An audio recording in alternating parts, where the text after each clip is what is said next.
Vandals targeting the home of a top administrator at Columbia University.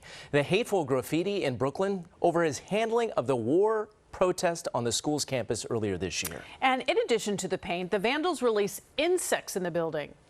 Crazy story. Eyewitness News reporter Jim Dolan live in Brooklyn Heights with what we know. Jim.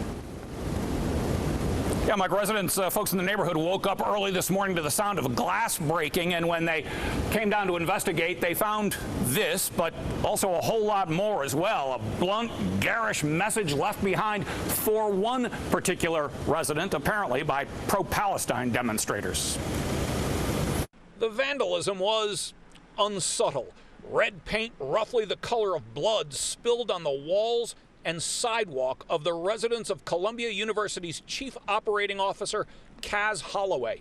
The glass door shattered, bugs apparently set loose inside the residence, and these red triangles painted on the building's outer walls. These red triangles, in addition to being used by Hamas to target folks that they wish to do harm to, were also used by Nazis to place on political prisoners, including Jewish people, in concentration camps during the Holocaust and World War II.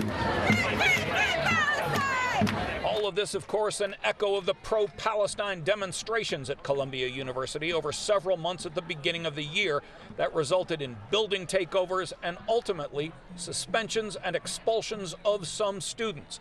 At Holloway's home, the vandals left a note behind that referenced those events. Addressed to Holloway, it says in part, "You stood by as the fascist NYPD beat students," and then gives instructions. Do not expel these students, divest from Israel, divest from genocide. You cannot expel a spirit, just like you cannot wash the blood from your hands.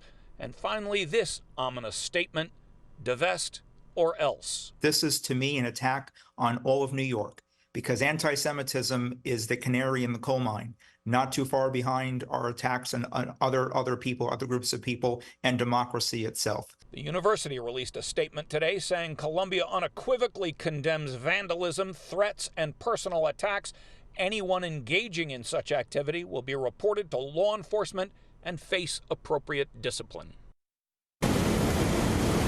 Back live now, it is not clear what the surveillance cameras outside show from what happened early this morning, but police are investigating.